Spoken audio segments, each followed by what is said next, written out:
Brittney Griner just broke down crying on live television, and what she said next has the entire WNBA questioning if we're witnessing the end of a legend. The Indiana Fever just pulled off the impossible, storming into the semifinals without Caitlin Clark and 5 other injured players. But the real story isn't just about who won, it's about what Aliyah Boston did to Brittney Griner that left her benched during the most critical moments of an elimination game. And trust me, when you hear what Griner admitted through tears, you'll understand why retirement talks are suddenly everywhere. Picture this scene for a moment.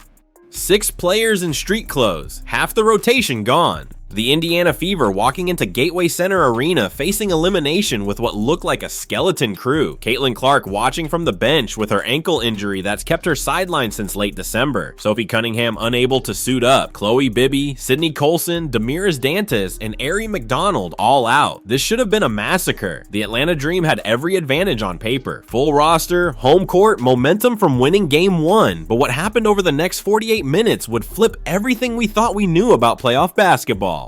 Before we dive into how Aliyah Boston completely dismantled Griner's game, make sure you hit that like button if you think this might be Griner's final season, and drop a comment below telling us who you think is the future of the WNBA's center position. Here's where things get absolutely wild. Brittney Griner, a 10-time All-Star and the player who's dominated the paint for over a decade, managed just 2 points and 2 rebounds in game 2. 2 points. Let that sink in. This is someone who averaged double-doubles in her sleep during playoff runs. Someone defenses specifically game planned around.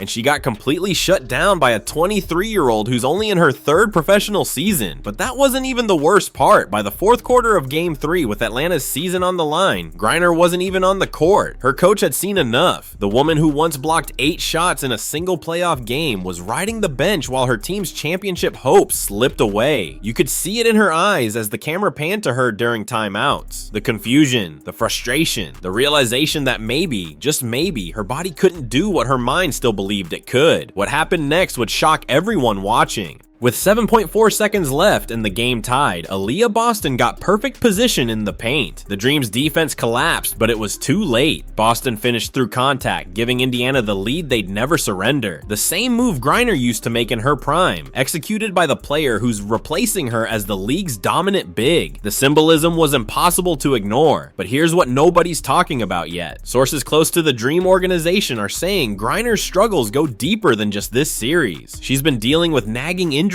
all season that haven't been publicly disclosed. Her practice participation has been limited since early January.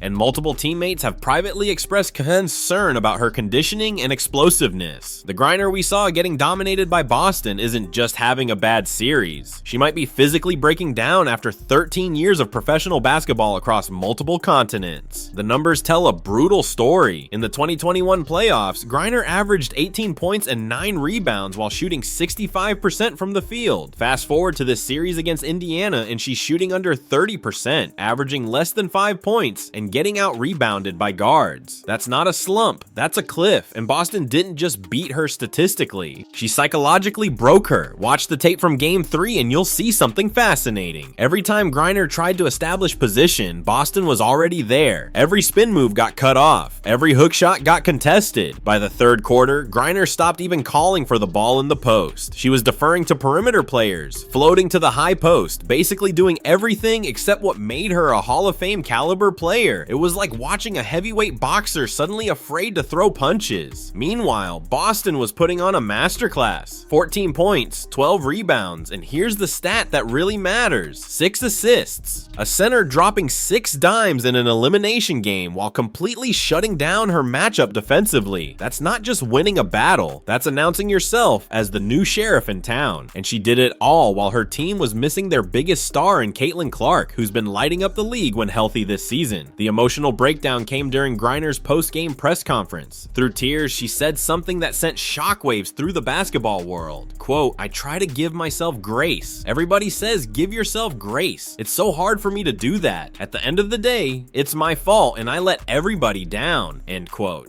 She paused, wiped her eyes, and continued, quote, "I don't think I've really gotten through all the way that I didn't let down everybody in my family. I think I'm still trying to get through that part still to this day." End quote. Those aren't the words of someone having a rough night. Those are the words of someone confronting their own mortality as an athlete. And the timing couldn't be worse. Griner turns 35 this October. She's already hinted at wanting to start a family. Her body has endured more than most players ever will between WNBA seasons, overseas play, and everything she went through during her detention situation. The question isn't if she'll retire, it's when. But let's talk about what this means for the Indiana Fever, because holy hell did they just prove something massive. Without Caitlin Clark's 30-foot bombs that have been terrorizing defenses all season when she's been healthy, without Sophie Cunningham's energy and defensive intensity, without half their damn roster, they still found a way to win a playoff series for the first time since 2015. That's not luck, that's culture. Kelsey Mitchell stepped up huge, attacking the rim when jumpers weren't falling. Lexi Hull made every hustle play imaginable. The role players who barely got minutes during the regular season suddenly looked like seasoned veterans. And from the bench, you could see Clark going absolutely nuts after every big play, coaching up teammates during timeouts, being the emotional leader even while injured. That's the kind of stuff that doesn't show up in box scores but wins championships. The crowd dynamics were insane too. This was supposed to be Atlanta's house. Their fans should have been drowning out any Fever supporters. Instead, by the second half, you could hear Indiana chants louder than the home crowd. Fever fans had taken over entire sections. It felt like a home game for Indiana in an elimination matchup on the road. That energy absolutely fed the players down the stretch. Here's where things get really interesting for the future. Boston is only 23. She's already showing she can dominate the best centers in the league. She's developed a passing game that makes her impossible to double team. And she's doing all this while still learning how to play alongside Caitlin Clark, who when healthy has been revolutionizing the point guard position with her range and vision. When Clark comes back from this ankle injury, this duo could be absolutely unstoppable. Think about what we just witnessed though. A passing of the torch moment that was so obvious, so undeniable that even Griner herself couldn't pretend it didn't happen. She sat on that bench watching Boston celebrate, watching the Fever advance, watching her own career potentially ending not with a bang but with a whimper. 2 points in an elimination game, benched when it mattered most, outplayed by someone 12 years younger. The Dream organization now faces a massive decision. Griner has 2 years left on her contract worth over $400,000 annually. That's supermax money for someone who just got played off the court in the playoffs. Do they try to trade her? Do they ask her to take a reduced role? Or do they hope this was just an anomaly and run it back next season? Sources are saying there have already been internal discussions about all three options. But wait, it gets even crazier. Word is that Griner's agent has been quietly reaching out to international teams about potential opportunities. Not for after her WNBA career, but for right now. She might be considering walking away from the league entirely rather than accepting a diminished role. Imagine that. One of the faces of women's basketball for the last decade just disappearing overseas because she can't handle not being the alpha anymore. The psychological impact of what Boston did to her can't be overstated. This wasn't some random regular season game in February. This was the playoffs. This was win or go home. This was the stage where legends are supposed to shine brightest. And Griner didn't just struggle, she got absolutely exposed. Every weakness in her game that Father Time has created got highlighted in 4K resolution for the entire world to see. You know what's even more telling? After the game, while Indiana was celebrating their first playoff series win in nearly a decade, Griner left the arena without talking to media beyond that emotional press conference. No congratulations to Boston, no acknowledgement of getting outplayed. Just tears, regret, and what looked like someone processing the end of an era in real time. The Fever's victory means they're heading to the semifinals as the biggest underdog story in recent WNBA history. They've proven they can win without their stars. They've shown incredible mental toughness. And most importantly, they've announced that Aliyah Boston isn't just the future anymore. She's the present. She's the player teams have to game plan around. She's the new standard at the center position. For Atlanta, this loss goes beyond just ending their season. They've got to figure out if their championship window has completely closed. Griner's decline isn't happening in a vacuum. Their other core players are aging too. They don't have young stars ready to take over.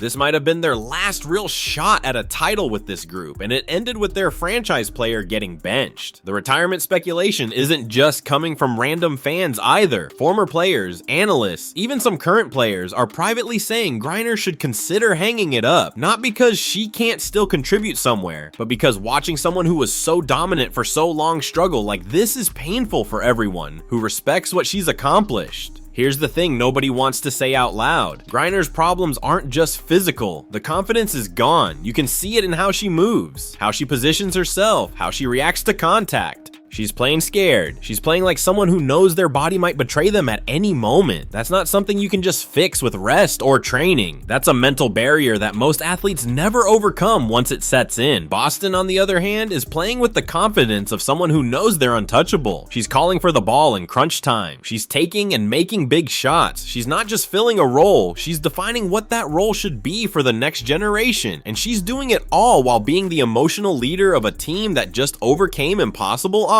The contrast between these two players in this series will be studied for years. It's literally a textbook example of the intersection between a rising star and a fading legend. The torch wasn't passed, it was ripped away, and Griner's emotional reaction shows she knows it too. What happens next for both players will define the WNBA landscape for the next 5 years. If Griner retires, it creates a massive void in star power the league needs to fill. If she comes back diminished, it could tarnish her legacy. For Boston, the pressure now shifts to proving this wasn't just one great series. Can she maintain this level? Can she carry Indiana deep into the playoffs? Can she become the face of the franchise with Caitlin Clark?